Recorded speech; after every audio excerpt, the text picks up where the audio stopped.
Ration బియ్యంని ఎండబెట్టకుండా రవ్వ చేయకుండా ration బియ్యంతో శుతిమెత్తటి దూదిలాంటి ఇడ్లీలను ఎలా ప్రిపేర్ చేసుకోవాలో చూపిస్తున్నాను ఫ్రెండ్స్.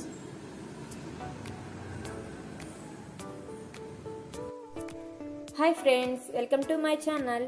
మీరు కనుక నా ఛానల్ని ఫస్ట్ టైం చూస్తున్నట్లయితే సబ్స్క్రైబ్ చేసుకోండి ఫ్రెండ్స్. అలాగే పక్కనే ఉన్న బెల్ ఐకాన్ యాక్టివేట్ చేసుకోండి. ఇవాల్టి వీడియో ఏంటంటే రేషన్ బియ్యంతో ఇడ్లీ ఎలా ప్రిపేర్ చేయాలో చూపిస్తున్నాను. నేను ఇడ్లీ చేసుకోవడానికి 2 గ్లాసుల బియ్యం తీసుకుంటున్నాను.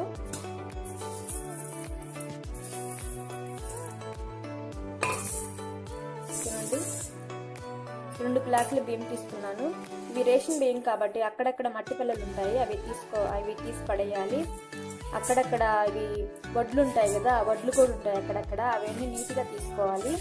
నీట్గా తీసి పడేసి వాష్ చేసుకోవాలి.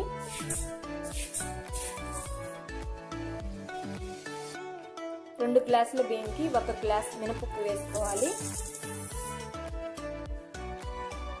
వీటిని శుభ్రంగా కడుక్కోవాలి. బియ్యము మినపప్పు శుభ్రంగా కడుక్కొని ఒక 4-5 గంటల పాటు నానబెట్టుకోవాలి. నేను గ్రైండర్లో వేసి గ్రైండ్ చేసుకుంటాను కాబట్టి 2 కలిపి నానబెడుతున్నాను ఫ్రెండ్స్. అదే మిక్సీలో కనుక గ్రైండ్ చేసుకునే పని అయితే సపరేట్గా నానబెట్టుకోండి. అలాగే ఇందులో సగం గ్లాసు సగ్గుబియ్యం వేసుకోవాలి. చూడండి, సగ్గుబియ్యం వేసుకోవాలి. కొందరు వీటిని సబూదానా కూడా అంటారు కదా. ఈ సగ్గుబియ్యం వేసుకొని ఈ సగ్గుబియ్యం కూడా వేసుకొని నానబెట్టుకోవాలి.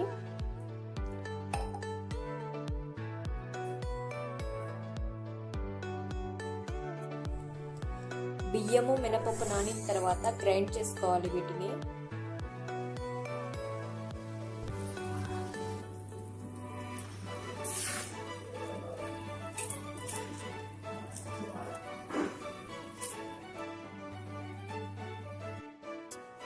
పిండిని ఈ విధంగా గ్రైండ్ చేసుకోవాలి.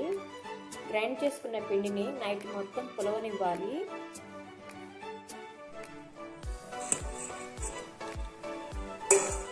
ఉదయానికల్లా పిండి ఈ విధంగా రెడీ అవుతుందండి. చూడండి,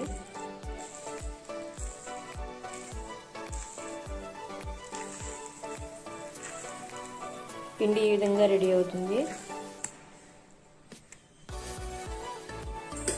ఇప్పుడు ఈ పిండితో మనం ఇడ్లీ ప్రిపేర్ చేసుకోవచ్చు.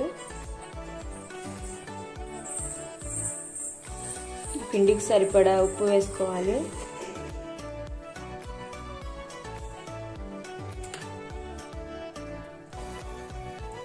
అలాగే చిటికెడు సోడా ఉప్పు వేసుకొని కలుపుకోవాలి.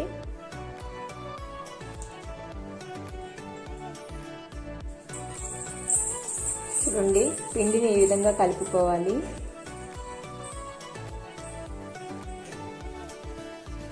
ఇప్పుడు కొంచెం ఇడ్లీ ప్లేట్స్కి ఆయిల్ రాసుకొని ఇడ్లీ పెట్టుకోవాలి.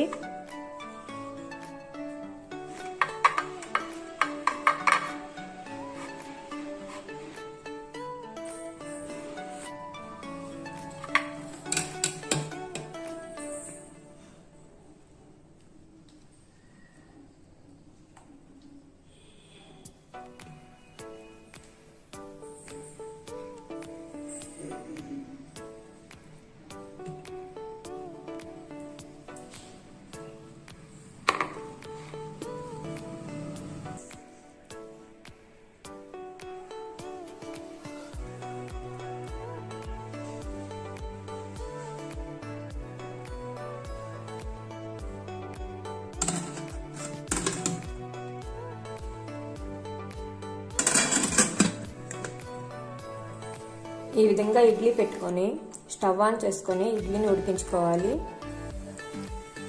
ఒక 5 నిమిషాలు ఇడ్లీని హై ఫ్లేమ్లో పెట్టుకొని ఉడికించుకోవాలి. తర్వాత మీడియం ఫ్లేమ్లో పెట్టుకొని ఉడికించుకోవాలి.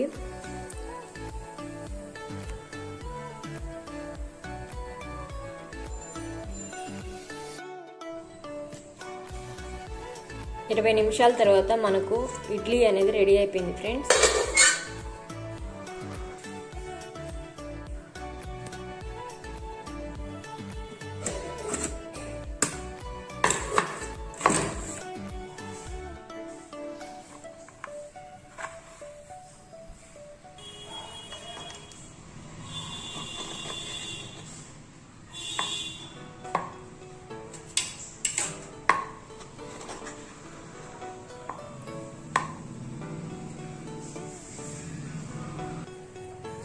ఎప్పుడైనా సరే ఇడ్లీ రెడీ అయిపోయిన వెంటనే ఇడ్లీని తీయకూడదు.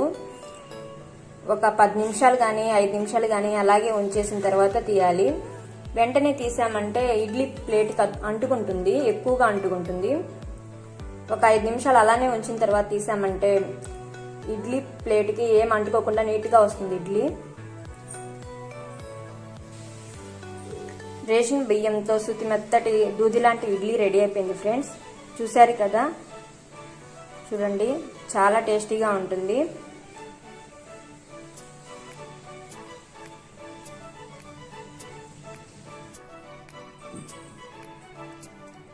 ఈ ఇడ్లీ పల్లి చట్నీతో కానీ సాంబార్తో కానీ దేంతో తిన్నా టేస్టీగా ఉంటుంది.